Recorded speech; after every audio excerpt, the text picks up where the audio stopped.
Serial जनक में हमें देखने को मिल रहा है कि जहर खाने की वजह से जनक की हालत बहुत ज्यादा बिगड़ जाती है। जनक बेहोश पड़ी होती है और जब उसे होश नहीं आता तभी वहां पर पराशर पहुंचता है। वह जनक की यह हालत देखकर घबरा जाता है और उसे तुरंत अस्पताल ले जाने की सोचता है।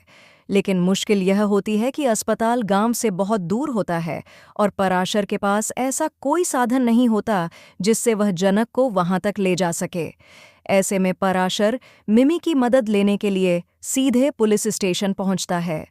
मिमी बिना समय गवाए उसकी मदद करती है और किसी तरह जनक को सही वक्त पर अस्पताल पहुंचा दिया जाता है। अस्पताल में डॉक्टर पराशर को बताते हैं कि जनक को किसी ने जहर दिया है और वह जहर अब उसके शरीर में पूरी तरह फैल चुका है। जनक की जान खतरे में है और उसके पेट में पल रहे बच्चे को बचाना भी बेहद मुश्किल हो गया है। यह सुनकर पराशर पूरी तरह टूट जाता है।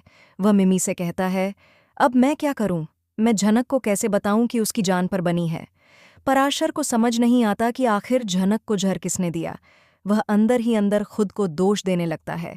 तभी डॉक्टर आकर एक और बड़ा झटका देते हैं।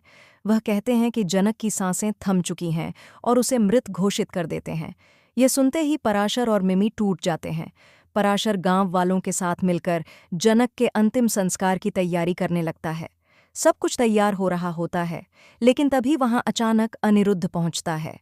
अनिरुद्ध जैसे ही देखता है कि जनक के अंतिम संस्कार की तैयारी हो रही है, वह दहशत में आ जाता है।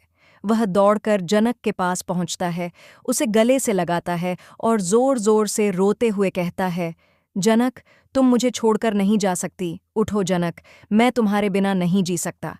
इसी दौरान अचानक अनिरुद्ध को महसूस होता है कि जनक की सांसें अब भी चल रही हैं। वह एक पल भी देर नहीं करता और जनक को तुरंत एक बेहतर अस्पताल ले जाने का फैसला करता है।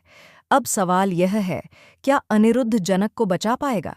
क्या जनक और उसके बच्चे की जान बच सकेगी? क्या जनक को जहर देने वाले का सच सामने आएगा?